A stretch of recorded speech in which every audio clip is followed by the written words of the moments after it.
Brainbox. Sorry, you won't be getting the supervisor position. Why aren't you doing the supervisor work?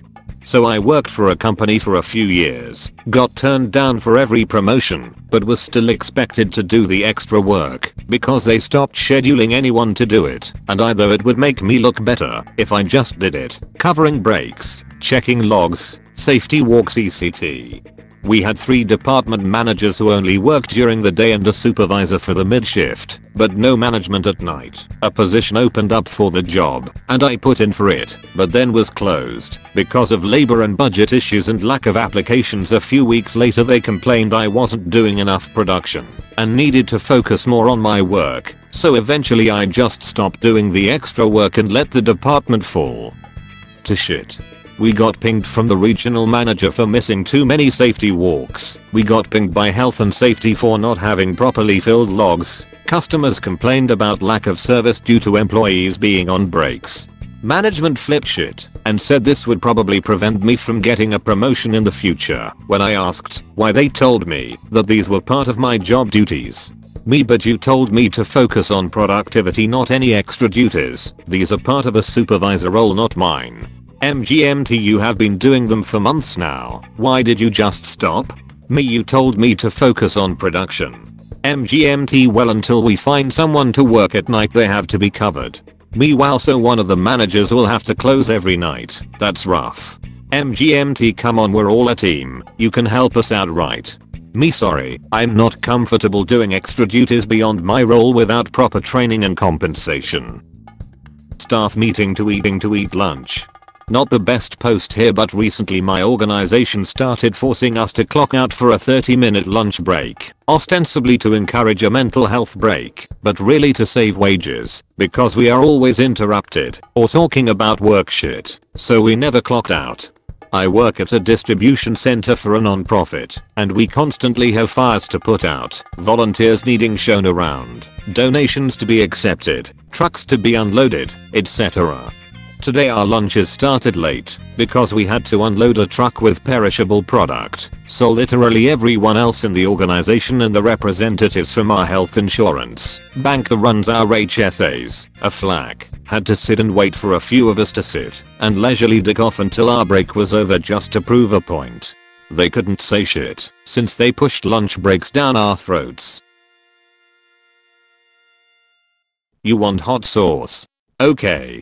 So, I'll preface this story by saying that I work as a server at a private golf course that regularly hosts fancy events. I was working a tournament yesterday, nothing too crazy. I was in the middle of putting away some dirty plates when I hear, "Hey server." Hey server. I begrudgingly turn around, and there's the asshole. He's walking up to me with his bowl of chow mein and a constipated look on his face. He asks for hot sauce, and I walk over to the bar to get some. We had Tabasco there, 4 Caesars. I brought I back and I quote, "The asshole told me, this isn't real hot sauce, get me something made with chili flakes." That's when another server reminds me that the kitchen makes homemade hot sauce, XXX hot sauce, burn your eyes out hot sauce. I cheerfully walk to the kitchen and pour a small ramekin full and bring it out to the man. He coldly thanks me and I leave. I'm not too sure what happened, but you can bet your ass I started laughing like a fool when we were cleaning up and I found that still full cup of hot sauce. Dad forces my sister to drive him everywhere while visiting, drives him to the most expensive restaurant in town. This happened a few weeks ago. My dad lives across the country from my sister. She recently graduated high school and he came out to visit. It's important to note that he's never really been good to her. My sister is immediately met with many commands.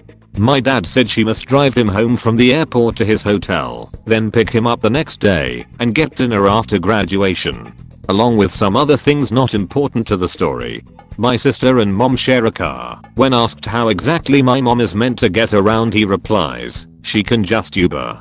My dad pulls a fun surprise and flies in a day early. My sister, who had been sick and running a fever, had to pick him up unexpectedly and go out to eat.